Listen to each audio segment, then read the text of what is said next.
Hello friends, welcome to Macabit Forum. Today we are going to study the another property of a governor, that is isochronous governor. Isochronous governor क्या होता है ये जानने से पहले we should know that what is the meaning of isochronous.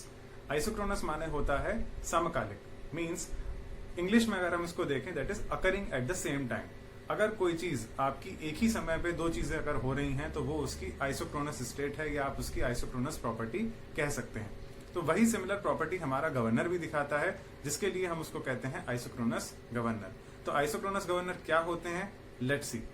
Isochronous governor की जो हमारे पास डेफिनेशन है वो ये कहती है, a governor is said to be isochronous governor when the equilibrium speed is constant for all the radii of rotations of the ball. मतलब कि अगर हमारा गवर्नर जब रोटेट कर रहा है तो उसकी जो इक्विलिब्रियम स्पीड है, मतलब जो स्टेबल एक स्पीड उसको देती है, इक्विलिब्रियम स्पीड जिसे हम कहते हैं, वो कांस्टेंट रहे सभी radii of rotations of ball के लिए। मतलब हमारे पास different different radius of rotation होंगे और उन सभी रेडियस ऑफ रोटेशन के लिए हमारा गवर्नर एक हमें इक्विलिब्रियम स्पीड दे रहा है, तो उसको हम कहते हैं आइसोक्रोनस गवर्नर। देखिए, आइसोक्रोनस का मैंने जैसे आपको स्टार्टिंग में मीनिंग बताया था, occurring at a same time, तो यहां पे occurring at a same time आपको इसी डेफिनेशन में दिख रहा है।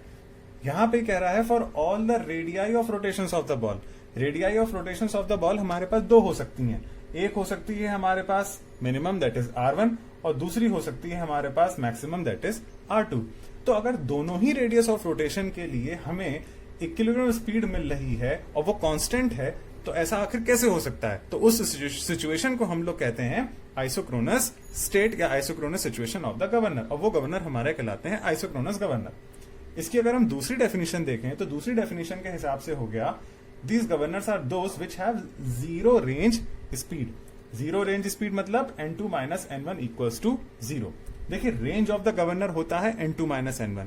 कैसे होता है? रेंज क्या है? रेंज है बेसिकली अगर हमें डिफरेंस मालूम है, एक चीज मैक्सिमम है एक चीज मिनिमम है, तो उसके बीच का जो फासला है उसे हम रेंज कहते हैं। तो isochronous governors are those which have zero range speed. तो अगर उनकी रेंज n2 माइनस n1 अगर जीरो है तो हम ये कहेंगे कि वो हमारा गवर्नर आइसोक्रोनस गवर्नर है। अब देखिए, हम n1 निकालेंगे तो उसके लिए हमारे पास होगा R1, इसी तरीके से हम n2 निकालेंगे तो हमारे पास होगा R2। हम ये चाहे किसी भी गवर्नर के लिए कर सकते हैं। तो दोनों हैं के लिए जब हम लोग n2 और n1 को निकालेंगे और उसको बाद में माइनस करेंगे तो हमारे पास, हमने प्रैक्टिकली ये देखा है कि हमारे पास कोई ना कोई वैल्यू आती है। कभी हमने ऐसा नहीं देखा कि दोनों को माइनस करने पे हमारे पास जीरो आए।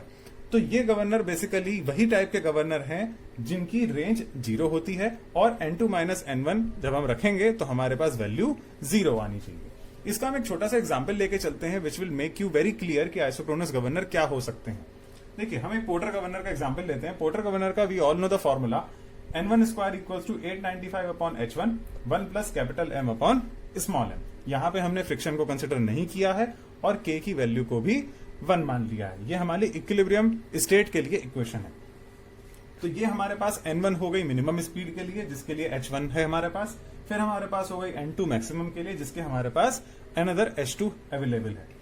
तो आइसोक्रोनस गवर्नर के हिसाब से we must have range zero, that is n2 minus n1 should be zero. अब इक्वलाइज करेंगे तो we will have n2 equals to n1, means कि अब हम इस इक्वेशन को इक्वलाइज कर दें तो एक चीज हमारे पास हो गई मैक्सिमम की, एक हो गई मिनिमम की, तो दोनों ही इक्वेशन को हमने इक्वलाइज किया। इक्वलाइज करने के बाद 895 कैंसिल हो गया, 1 plus capital M upon small m cancel हो गया, बचा क्या? h2 और h1। तो हमारे पास आई h1 इक्वल्स टू h2। तो ये जो h1 इक्वल्स टू h2 हमारे पास आई, ये पॉसिबल हो ही नहीं सकता। आप सभी लोगों ने सारे गवर्नर्स पढ़ लिए हैं। इनकेस अगर किसी का रह गया हो तो you can go through the video from the links provided in the description box. सभी गवर्नर्स के दे रखे हैं, Watt governor, Porter governor, Proell governor, Hartnell governor, आप किसी के बारे में भी समझ सकते हैं। सभी में हमें ये पता है कि अगर हम अपने गवर्नर की स्पीड में चेंजेस लेके आते हैं तो सेंट्रीफ्यूगल फोर्स चेंज होता है, और ऐसे केस में we have the different heights. h1 भी हमारे पास होती है, h2 भी हमारे पास होती है, क्योंकि हमारे पास R1 भी है और R2 भी है।